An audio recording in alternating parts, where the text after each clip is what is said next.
Students, अब आपने programming के बेसिक्स समझ लिए हैं।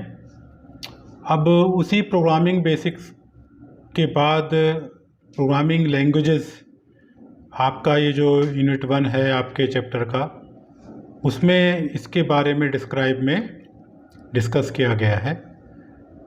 मैं उसी हिसाब से इस लेक्चर को आपको समझा रहा हूँ और पढ़ा रहा हूँ। लैंग्वेजेस आपने जनरली बेसिक 3 तरह की पढ़ी, जिसमें आपकी हाई लेवल लैंग्वेज,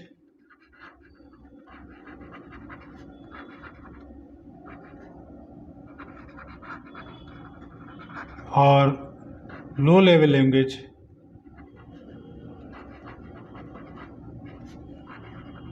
और इसके अंदर आपकी मशीन लैंग्वेज और असेंबली लैंग्वेज आती है। ये हम पहले पढ़ चुके हैं। अब हमारा मेन फोकस है हाई लेवल लैंग्वेज पे। तो type of high level language कौन कौन सी हैं?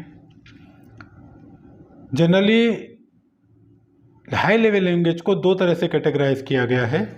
वो है आपकी प्रोसीजर ओरिएंटेड लैंग्वेज और है आपकी ऑब्जेक्ट ओरिएंटेड लैंग्वेज। आपको इसी पे फोकस करना है कि हाई लेवल लैंग्वेज में हम कौन सी लैंग्वेज पढ़ रहे हैं। या तो आप प्रोसीजरल पढ़ेंगे या फिर ऑब्जेक्ट ओरिएंटेड पढ़ेंगे। तो ये क्या है प्रोसीजर और क्या है ऑब्जेक्ट ओरिएंटेड, इसको समझना है। तो पहले प्रोसीजर ओरिएंटेड। तो प्रोसीजर में, जो प्रोसीजर ओरिएंटेड में शब्द आया है प्रोसीजर, ये प्रोसीजर को पहले आप समझिए कि प्रोसीजर क्या है। प्रोसीजर को का मतलब ही है आपका कोई प्रोग्राम या सब प्रोग्राम आप कह सकते हैं, या फिर इसको फंक्शन भी कहते हैं। फंक्शन को हम और आगे डीप में पढ़ेंगे। Function is also called the sub program. आप कोई बड़ा प्रोग्राम बनाते हैं तो उसमें एक मेन प्रोग्राम बनाया जाता है और बाकी सारे छोटे छोटे प्रोग्राम बनते हैं जो जरूरत पड़ने पे यूज होते हैं। उन्हीं को प्रोसीजर या फंक्शन या मॉड्यूल या सब प्रोग्राम बोला जाता है। तो प्रोसीजर ओरिएंटेड, जब कोई चीज ओरिएंटेड बोली जाती है तो इसका मतलब उस पर आधारित। तो जो लैंग्वेज प्रोसीजर पे आधारित है, प्रोसीजर पे जिसको फोकस किया गया है, वो आपकी प्रोसीजर ओरिएंटेड है। तो पहले जितनी प्रोग्रामिंग थी उस पर कंसंट्रेट किया गया प्रोसीजर और फंक्शंस पे रेदर देन डेटा वैल्यूज। जैसे लिखा है, a programming language in which emphasis is given on the functions और procedures, action to be taken rather than data value, known as procedure oriented programming language. तो इसका क्या मतलब हुआ कि प्रोसीजर पे कंसंट्रेट किया गया, प्रोसीजर पे एम्फेसिस किया गया? तो इसका मतलब ये होता है कि जब पहले प्रोग्रामिंग लिखना शुरू की गई तो आपके बड़े प्रोग्राम को, जैसे कोई प्रोग्राम बहुत बड़ा है, उसके प्रोग्राम के कुछ हिस्सों को अलग अलग कर लिया गया। अलग अलग करके उन हिस्सों को एक नाम दे दिया गया XYZ, और ये XYZ आपके प्रोसीजर कहलाए। प्रोसीजर कहलाए। तो जहां पर इस मेन प्रोग्राम, ये आपका मेन प्रोग्राम हो गया। इस मेन प्रोग्राम के अंदर जहां जरूरत है वहां पे इनका यूज किया गया। तो इस मेन प्रोग्राम के अंदर इनका यूज ज्यादा समझ में आया, इन प्रोसीजर्स का या अदर प्रोग्राम्स का। तो ये प्रोग्रामरों ने समझा, सॉफ्टवेयर डेवलपरों ने, कि बिना प्रोसीजर के हमारे काम नहीं चलेंगे। तो इस तरह की प्रोग्रामिंग जो प्रोसीजर या फंक्शन पे एम्फेसाइज कर रही है, तो इसलिए इसको प्रोसीजर ओरिएंटेड कह दिया गया। इसी प्रोग्रामों, जैसे बताया कि इसमें डेटा पे कंसंट्रेट नहीं किया गया, इसका मतलब ये हो गया इसके कुछ कमियां बाद में पकड़ में आई। भाई, कमियों को पकड़ के ही हम नए इन्वेंशंस करते हैं। आज मैंने कुछ बनाया, वो चालू हो गया, यूज हो रहा है, सब कुछ है, लेकिन जब मैं यूज करूंगा तब मुझे लगेगा कि इसमें ये होता तो अच्छा होता, इसमें ये होता तो अच्छा होता। तो हम एक नया वर्जन बनाते हैं। जो चल रहा है वो चल चुका होता है, वो चल रहा होता है। जब नया वर्जन आ जाता है तो धीरे धीरे वो पुराना वर्जन हट जाता है और नया वर्जन उसको कवर कर लेता है। उस नए वर्जन को भी कुछ पुराने कुछ कमियां होंगी, फिर हम उसमें एक नया वर्जन डाल देंगे। तो ये प्रक्रिया चलती रहती है वर्जन की और डेवलपमेंट की, तो उसमें कंफ्यूज होने की जरूरत नहीं है। यहाँ पर प्रोसीजर ओरिएंटेड को इसलिए कहा गया है कि आप जो पढ़ रहे हैं आप जावा या ब्लूजे, वो ऑब्जेक्ट ओरिएंटेड है, तो इसमें ये ऑब्जेक्ट ओरिएंटेड की जरूरत क्यों पड़ी, इसलिए ये सब पढ़ाया जा रहा है। तो मैं वही कह रहा हूँ कि प्रोसीजर में जब ऑब्जेक्ट ओरिएंटेड नहीं थी तो ये प्रोसीजर ओरिएंटेड पे ही सारे डेवलपमेंट होते थे और प्रोग्राम बन के सॉफ्टवेयर बनते थे और लोग उसको यूज करते थे। तो कुछ कमियां नजर आए, जैसे बताया कि इन्होंने एक डेफिनेशन दे दी कि इस पे इसने जो प्रोसीजर ओरिएंटेड में आपने फंक्शन पे एम्फेसाइज किया, डेटा पे एम्फेसाइज नहीं किया, कंसंट्रेट नहीं किया, तो वो पकड़ में आया ना, पहले तो पता ही नहीं था। तो पकड़ में कैसे आया, हमने यहां देखा कि जो मेन फंक्शन में हम डेटा ले रहे हैं वो सारी जगह पर यूज हो रहा है। हमें ऐसा नहीं कराना था, हमें एक्स में देना था, वाई में नहीं देना था, तो ये प्रोसीजर में संभव नहीं था। डेटा ग्लोबल हो गया था, ग्लोबल इन द सेंस कि कोई भी उसको यूज कर पा रहा था। ठीक है, तो ये आगे इसमें देखिए दिया हुआ है, it contain a systematic order of statement, procedure और फंक्शंस और command on the data values to complete a task.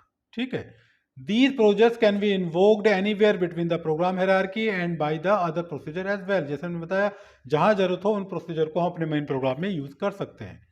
और it work basically on the following principle, problems are divided into different modules called the functions. जैसे मैंने बताया ना कि वही बहुत बड़ा प्रोग्राम अगर हम लिख रहे हैं और वो प्रोग्राम अगर हम नीचे आते हैं तो ऊपर नहीं दिख रहा है, ऊपर जा रहे हैं तो नीचे समझ में नहीं आ रहा है, तो वो हमें समझने में और उसको हैंडल करने में दिक्कत होती है। तो इस प्रॉब्लम को छोटे छोटे सब पार्ट में या डिफरेंट मॉड्यूल में डिवाइड करते हैं, that module is called the function और प्रोसीजर। तो इस तरह की प्रोग्रामिंग जहाँ पे प्रोसीजर पे हम कंसंट्रेट करके वर्क कर रहे थे तो उसको प्रोसीजर ओरिएंटेड कहा गया। अब यह यहाँ पर उन्होंने कुछ दिया है कि इसमें था क्या, the function share the global data. भाई आपने कोई और सब प्रोग्राम बना, ये जो फंक्शन 1 फंक्शन 2 लिखा है ये प्रोसीजर्स हैं, इसके अंदर कुछ प्रोग्रामिंग की गई है सब जगह। तो इसमें क्या था कि यहां से जो डेटा आ रहा था ऊपर से वो सब जगह जा रहा है, हम यहाँ पे रोक नहीं पा रहे कहीं पर कि इसको तो दे इसको ना दे, ऐसा नहीं हो सकता प्रोसीजर ओरिएंटेड। तो डेटा क्या बना, ग्लोबल बना, जो एक बहुत बड़ी कमी थी। डेटा सिक्योरिटी का कंसेप्ट नहीं था प्रोसीजर ओरिएंटेड में। तो data move freely from function to function, जैसे मैंने बताया। तो इसी कमी को, ये जो एक बड़ा ब्लंडर टाइप की एक कमी समझ में आई, बड़े बड़े प्रोजेक्ट्स के लिए जो एक बड़ी समस्या पैदा हुई, तब एक नई प्रॉब्लम, नई इस कमी को दूर करने के लिए हमने एक नया टास्क इंप्लीमेंट किया और वही टास्क आगे चल के आपका क्या बना, ऑब्जेक्ट बना। तो प्रोसीजर पे कंसंट्रेट हटाया, वो प्रोसीजर के बिना काम नहीं चलेगा, फंक्शन तो बनाने पड़ेंगे, लेकिन उसके साथ साथ हमने कुछ ऐसा किया जो डेटा ग्लोबल हो रहा था उसको हमने रोक लिया और डेटा और फंक्शन को एक जगह पर रखा, बंद कर दिया कि दूसरा उसको यूज ना कर पाए जब तक हम ना चाहें। तो वो डेटा जहां पे बंद करके रखा गया वो एंटिटी कहलाई ऑब्जेक्ट, उसको नाम दिया गया ऑब्जेक्ट। तो सारी जो थ्योरी है इस प्रोग्रामिंग की ऑब्जेक्ट ओरिएंटेड की, ऑब्जेक्ट पे बेस्ड है, इसलिए इसको कहा गया ऑब्जेक्ट ओरिएंटेड प्रोग्रामिंग। क्या लिखा हुआ है, to overcome the shortcoming of procedure oriented programming the object oriented language has been developed. उसकी कमियों को दूर करने के लिए इसको डेवलप किया गया। In this programming the stress is put on the data value rather than function. This is the major difference. वहां उल्टा था, stress is put on procedures rather than data. यहां पर क्या, stress is put on data values rather than function. Data security को बढ़ाया गया। The data value are confined and used within stipulated programming area, मतलब जिस programming area के लिए इसको हमने बाइंड कर दिया वो डेटा वहीं पर जा सकता है, दूसरी जगह नहीं जा सकता। ठीक है, एक कुछ उन्होंने उदाहरण दिया है कि जैसे एक यहाँ पर उन्होंने एक अलग डेटा और उस पर काम करने वाले प्रोग्राम को बनाया, फंक्शन इन प्रोग्राम, तो ये यहाँ पर सारा काम करेगा, यहाँ नहीं जा सकता इस जगह पे।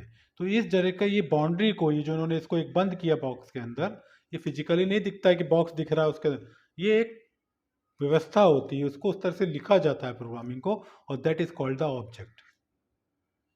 इसी तरह अदर डेटा, उसका other function, that is called the object too. इसी तरह से कई सारे ऑब्जेक्ट आप बन सकते हैं फ्रॉम द ऑब्जेक्ट एन तक, और कोई भी डेटा एक ऑब्जेक्ट के दूसरे को क्रॉस नहीं करता जब तक कि स्पेशल परमिशन ना दी जाए।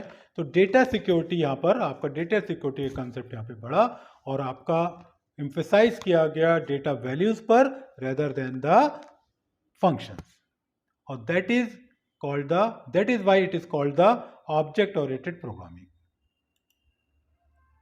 क्या कारण है, इसके फायदे क्या हैं?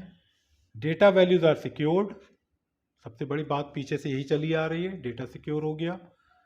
Miss handling of data is protected, data को मिस यूज करना, डेटा को अदरवाइज कहीं जरूरत ना होने पर भी इसको डिस्टर्ब करना, वो रुक गया।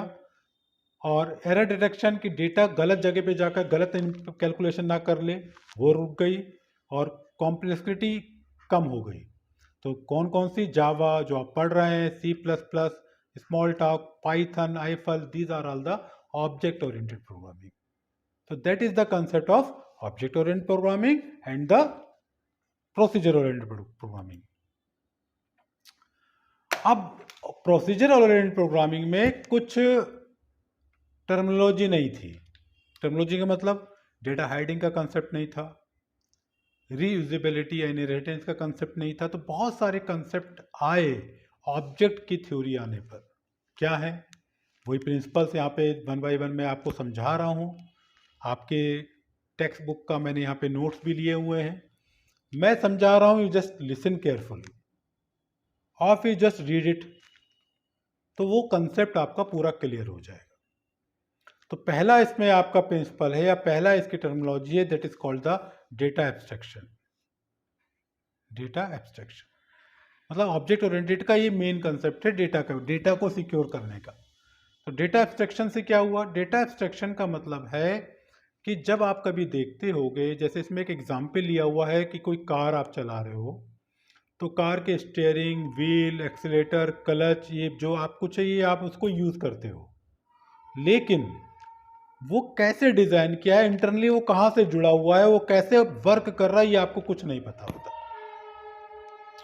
तो आप जो दिखाना चाह रहे हो यूज़र को, रियल वर्ल्ड को, वो आप दिखा रहे हो। बैक एंड पे क्या है, कैसे उसको लिखा गया है, किस तरह से यूज हो रहा है, उससे उसको लेना देना नहीं होता। That concept is called the data abstraction. जैसे लिखा हुआ है कि essential information about data is known to the outside world, hiding the background detail और the implementation of code in order to reduce complexity known as the data abstraction.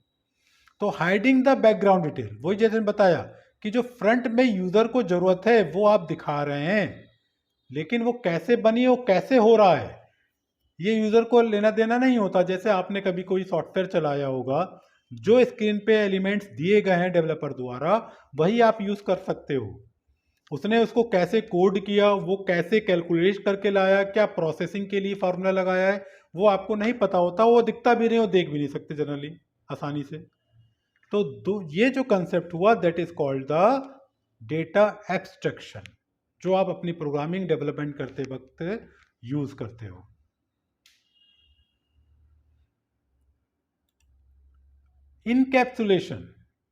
Encapsulation जैसे मैंने बताया था कि हम फंक्शन और डेटा को एक जगह पर रखकर बाइंड करते हैं, जिससे आउटसाइड द वर्ल्ड या कोई दूसरा उसको नहीं देख सके। तो ये जो टेक्निक है, bind up your data in function together in a unit, is called the encapsulation. Capsule से आया है, कैप्सूल के अंदर क्या दवा होती है आपको नहीं दिखा, आप पानी के साथ उसको निकल जाते हैं। तो उसके उस टेक्निक के अंदर हमने कैसे डेटा यूज किया, कैसे फंक्शन यूज किया, क्या वर्क कर रहा है, उसको हमने जैसे बांधा एक जगह पर, that is called the encapsulation. तो जैसे लिखा है इसकी definition, wrapping of data and function of an object as a unit. Data और फंक्शन को एक यूनिट में जो रैप करने की व्यवस्था होती है, that is called the encapsulation. और यही चीज क्या कहलाती है? Data hiding. कैप्सूल के अंदर दवा नहीं दिख रही है, और इस ऑब्जेक्ट के अंदर का फंक्शन और डेटा दूसरा ऑब्जेक्ट यूज नहीं कर पा रहा, वो उसको नहीं देख पा रहा, that is called the data hiding. ठीक है, डेटा एब्स्ट्रैक्शन और डेटा हाइडिंग में थोड़ा डिफरेंस है। डेटा एब्स्ट्रैक्शन आपको वो चीज दिखानी ही नहीं है यूजर को। यहां पर क्या होता है, जिसको जरूरत है उसको दिखा सकते हैं, उसको यूज करा सकते हैं, ग्लोबल कर सकते हैं। तो डेटा हाइडिंग का कंसेप्ट और डेटा एब्स्ट्रैक्शन का कंसेप्ट थोड़ा सा अलग अलग है, जो आगे आपके क्लियर होगा।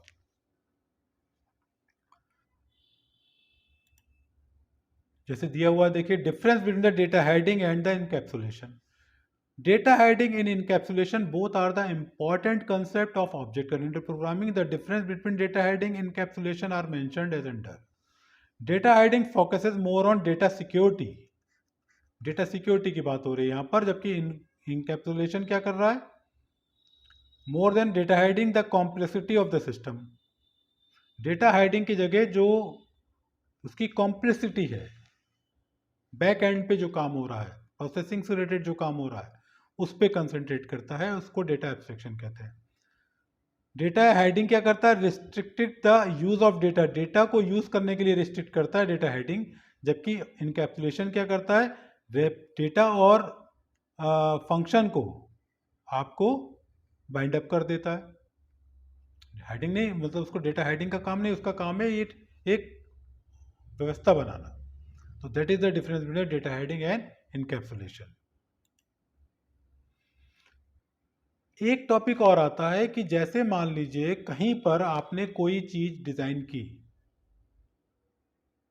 आपने थोड़ी सी मेहनत की, अपनी माइंड सेट से अपना दिमाग लगा के वो चीज तैयार की, और वही एक सेम चीज आपको अपनी दूसरी जगह पर यूज करनी है। तो प्रोसीजरल या पिछले प्रोग्रामिंग में ऐसा नहीं कर सकते, वो चीज आपको फिर से लिखनी पड़ती। अब यहाँ पे इन्होंने एक कंसेप्ट दे दिया, रीयूजेबिलिटी। जरूरत पड़ने पर वो कोड जहां पे जरूरत हो आप उसको यूज कर सकते हैं, that is called the inheritance या रीयूजेबिलिटी बोलते हैं। कि आप एक क्लास, एक आपने प्रोग्राम या क्लास बनाई, उसकी जगह उसको, उसके कंसेप्ट को आप दूसरी क्लास या दूसरे प्रोग्राम में यूज कर सकें, that is called the inheritance. लिखा है कि we may need to create multiple classes to meet our requirements. Under such circumstances it may happen that some of the features of one class are shared by another class. The mechanism in which one class required the feature of another class is called the inheritance. एक class के feature दूसरे class में अगर हमें जरूरत पड़ रहा है तो ये जो हम यूज करते हैं, that is called the inheritance. The class that is inherited is not the super class. जिस क्लास को से हम डेटा इनहेरिट कर रहे हैं, that is called super class या मेन क्लास या पेरेंट क्लास, जैसे बेस क्लास भी बोलते हैं। ठीक है, और जिसमें हमारे पास जिस पर जहां यूज कर रहे हैं वो सब क्लास या ड्राइव्ड क्लास कहलाती है, या टारगेट क्लास भी कह सकते हैं। तो क्लास इज ए ब्लूप्रिंट और prototype that describes the data members, member function to be used in various operation. और क्लास के अंदर क्या होता है, आपका फंक्शन और उस पर यूज होने वाले डेटा मेंबर्स। तो ये जब आगे प्रोग्रामिंग में आप करेंगे तो और ज़्यादा अच्छे से आपको समझ में आएगा। अभी सिर्फ आपको इनहेरिटेंस क्या होता है ये समझना है।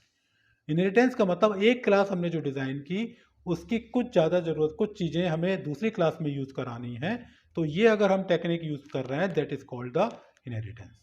ठीक है, कैसे कैसे होगा, कैसे करेंगे, ये जब हम प्रोग्रामिंग में आएंगे तो समझ में आएगी। तो हमें कहा इनहेरिटेंस ये होता है या इनकैप्सुलेशन ये होता है, अभी हमें हमको इतना समझना है, डेफिनेशन समझनी। कैसे, जब प्रैक्टिकल्स में आएंगे तो वो अच्छे से क्लियर होगा। ठीक है, जैसे उन्होंने दिया है कि एक मेंसुरेशन नाम की क्लास बनाई गई है, उस मेंसुरेशन में दो चीज़ें होती हैं जो यहाँ से तो यहाँ से यूज़ होंगी, इसकी एक अलग बिहेवियर, अलग डेटा सब होगा। अब यहाँ पे इन्होंने दो क्लास और बनाई, एक ड्राइव्ड क्लास 2 डायमेंशनल, एक 3 डायमेंशनल। 2 डायमेंशनल में सर्किल और रेक्टेंगल, इसमें सिलेंडर और क्यूबॉइड। तो ये जो डेटा मेंबर्स हैं ये यहाँ पे एक क्लास बनाई गई, इसके अंदर यूज हो रहे हैं। यहाँ से कुछ चीज़ें यहाँ से भी आएंगी, सारा कुछ यही नहीं होगा, वो यहाँ से भी आएगा, वो यहाँ पे भी जाएगा। तो ये आपकी पेरेंट या बेस क्लास हो गई, ये इसकी ड्राफ्ट क्लास हो गई। अगर यहाँ पे आप ना यूज कर पाते तो यहाँ पर भी पूरा आपको यूज करना पड़ता। इसका एक उदाहरण ले लेते हैं। मान लीजिए आपने कोई एम्प्लॉय लिया, एम्प्लॉय।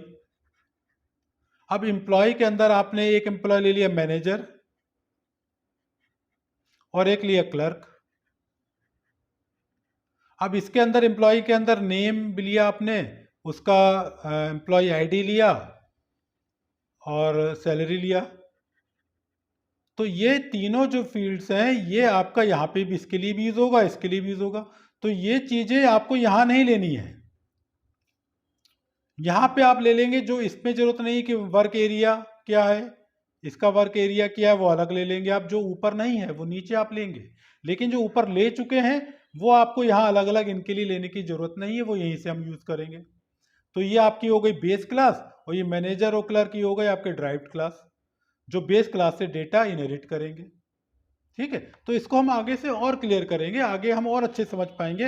अभी बस खाली इनहेरिटेंस का कंसेप्ट समझना है कि आप मेन क्लास से अगर आपने जहाँ पर जो एक मेन क्लास बनाई है उसके अंदर जो भी डेटा या जो फंक्शन यूज कर रहे हैं, अगर किसी दूसरे क्लास को भी इसकी जरूरत है तो वो वहां पर यूज हो सके। बस इतनी बात इसमें यहाँ पे समझने की है। ठीक है,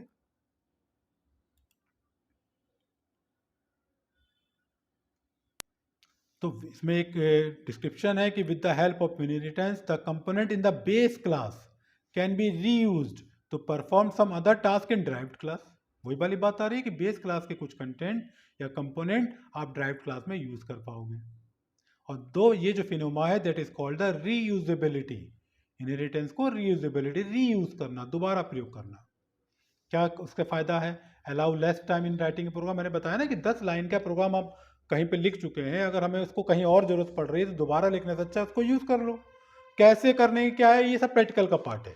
तो हम जो यूज कर रहे हैं दैट कंसेप्ट का रीयूजेबिलिटी, और this is also called the inheritance. ठीक है, less memory space for storage, है ना, इनेबल्स फास्टर प्रोग्राम एग्जीक्यूशन। जब हमारा एक चीज हम एक जगह लिखकर बार बार यूज कर पाएंगे तो बार बार नहीं लिखना पड़ेगा, प्रोग्राम लंबा नहीं होगा, एग्जीक्यूशन टाइम बचेगा। These are the advantage of inheritance.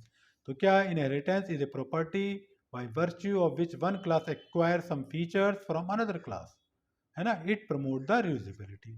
ये इसकी डेफिनेशन है और इसका कंसेप्ट है।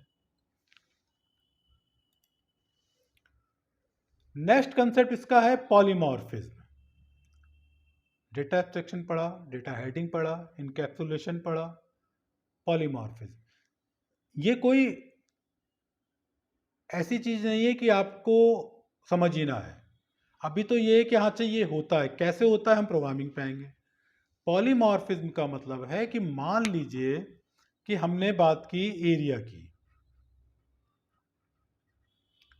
तो एरिया किस किस का हो सकता है? एरिया हो सकता है सर्किल का, एरिया हो सकता है रेक्टेंगल का,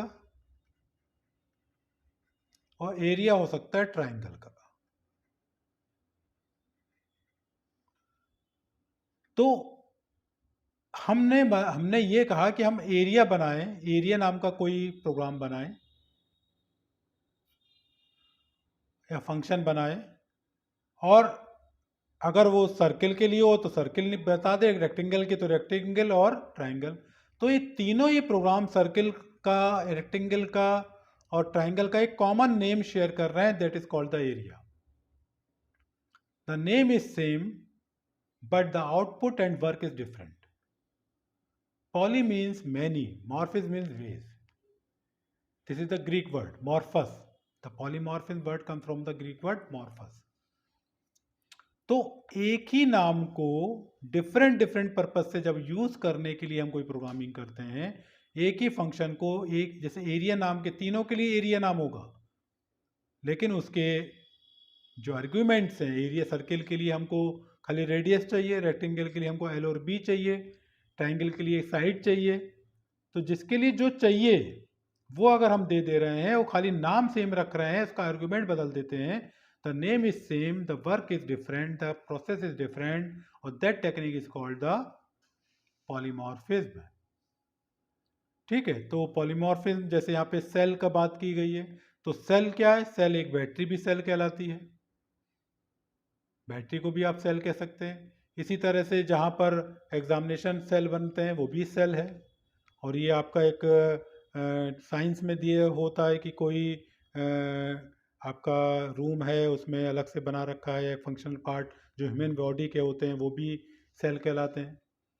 तो शब्द सेल है, CELL, लेकिन तीनों जगह पे काम अलग अलग है।